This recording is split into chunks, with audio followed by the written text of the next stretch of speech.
सुप्रभात। आज हम पढ़ेंगे जो अनुप्रास का जो हमारा शब्दालंकार है, उसका आज हम पढ़ेंगे वक्रोक्ति अलंकार। इसके पहले हम अनुप्रास अलंकार के 5 भेद पढ़ चुके हैं।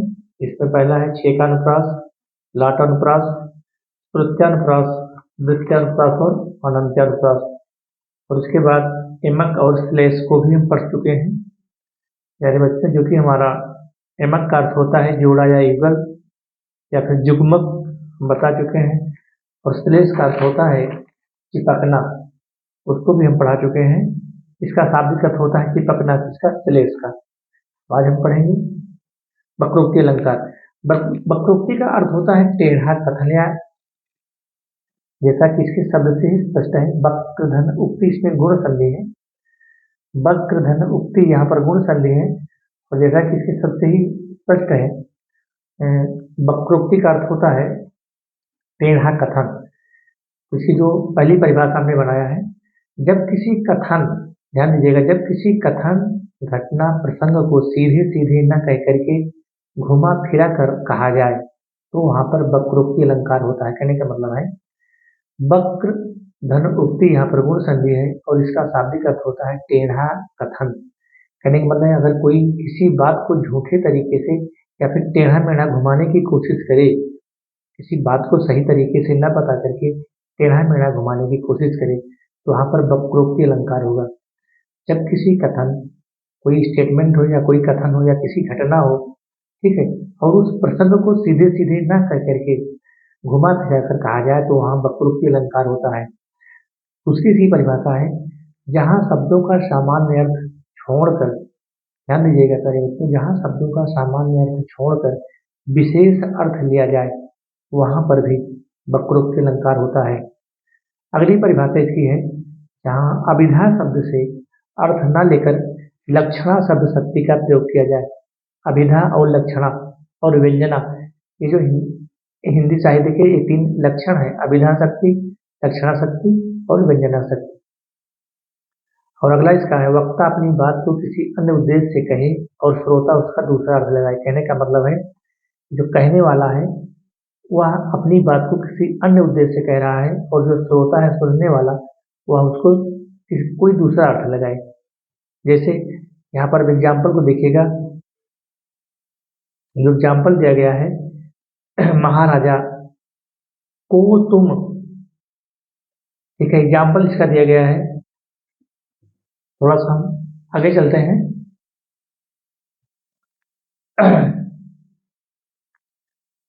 को तुम्हारी प्यारी, कहाँ बानर को पुरकाम, श्याम सलोने श्याम कर क्यों न डरे तब बाम। यहाँ पर हरि कृष्ण का अर्थ बानर और श्याम कृष्ण का अर्थ लगाया जा रहा है। ध्यान दीजिएगा, हरि, यहाँ पर हरि कृष्ण का अर्थ बानर, हरि कृष्ण को तुम्हारी प्यारी, कहा बानर को पुरकाम, श्याम सलोने श्याम तक क्यों न डरे तब बाम। कहने का मतलब है कि जब किसी कथन या घटना या प्रसंग को सीधे सीधे न कह करके उसको घुमा फिरा कर, यहाँ पर को तुम्हारी हरि प्यारी, हरि की जो प्यारी, जो भगवान को प्यारी है, कह बानर को पुरकाम, अर्थात यहाँ पर हरि भगवान कृष्ण का तो बानर तथा श्याम कृष्ण का अर्थ काला से लगाया गया है। और जो हमारा अगला एग्जाम्पल है, महाराणा प्रताप मेवाड़ के शेर थे, सरदार पटेल भारत के लौह पुरुष। तो यहाँ जो लौह पुरुष का मतलब होता है दृढ़ संकल्प और अडिग, ठीक है, जो कि बिल्कुल शब्द को स्पष्ट कर रहा है।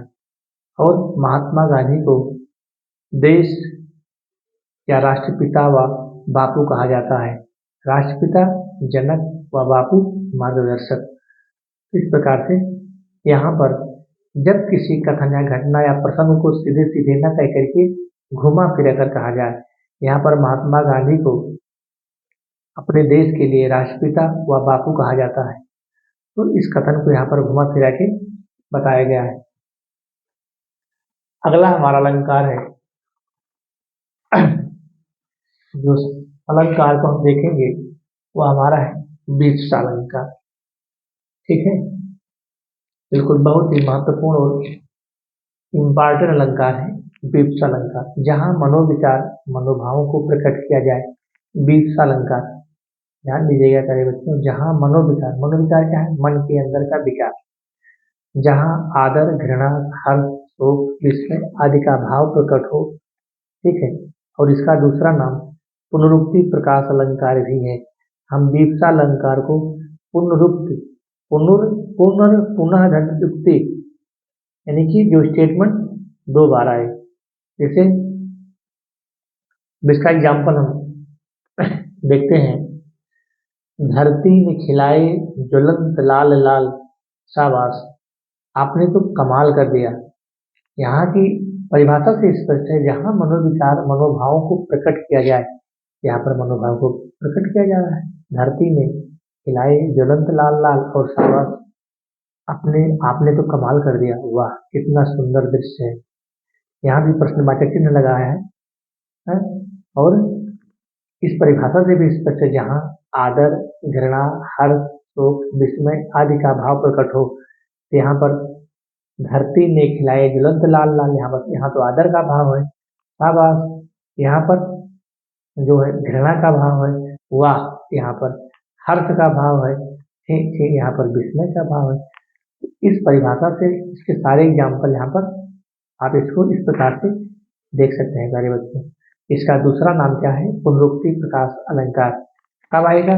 जहाँ मनोभाव को या मन के विकार को प्रकट किया जाए। और दूसरी परिभाषा इसकी है, जहाँ पर आदर, घृणा, हर्ष, शोक, विस्मय आदि भाव प्रकट हो, वहाँ पर भी हमारा पुनरुक्ति प्रकाश अलंकार होगा। तो हम आते हैं, अगला जो हमारा अलंकार है वह है प्रश्नालंकार। ठीक है, अगला जो हमारा अलंकार है, कौन सा अलंकार है? प्रश्नालंकार। प्रश्नालंकार को देख लेते हैं। जहाँ किसी पंक्ति वाक्य रचना में प्रश्नवाचक शब्द क्या, कौन, कहाँ और कब, कैसे, कितने आए, वाक्य के अंत में प्रश्नवाचक चिन्ह दिखाई दे, वहां पर हमारा प्रश्नालंकार होता है। ध्यान दीजिएगा प्यारे बच्चों, ये प्रश्नालंकार है। प्रश्न, इस प्रकार से इसको ध्यान रखिएगा, ये प्रश्नालंकार है। जहाँ किसी पंक्ति वाक्य रचना में प्रश्नवाचक शब्द क्या, कौन, कहाँ, कब, कैसे, कितने आए, तो वाक्य के अंत में प्रश्नवाचक चिन्ह दिखाई दे, वहां पर प्रश्नालंकार होगा। आप दिल्ली कब आएंगे? अब यहाँ पर प्रश्नवाचक लग गया लास्ट में, यहाँ ये प्रश्नवाचक चिन्ह लग गया। देखो तो कौन आया है, या फिर देखो दरवाजे पर कौन आया है, यहाँ भी प्रश्नवाचक चिन्ह है। ठीक है, तो हमारा यहाँ पर हो गया प्रश्नालंकार। और हमारा अगला अलंकार है पुनरुक्ताभास अलंकार। जहाँ शब्दों की आवृत्ति होने पर अलग अर्थ प्रतीत हो, जहाँ शब्दों की आवृत्ति होने पर अलग अलग अर्थ प्रतीत हो। जैसे मैं आज बहुत बड़े बड़े आदमियों से मिलकर आया हूँ, यहाँ पर जो है शब्दों की जो आवृत्ति है उसका अर्थ अलग अलग प्रतीत हो रहा है, तो यहाँ पर पुनरुक्ताभास अलंकार होगा। पुनरुक्ताभास अलंकार, क्योंकि मैं आज बहुत बड़े बड़े आदमियों से मिलकर आया हूँ। इस प्रकार से हमारा यह अलंकार समाप्त होता है।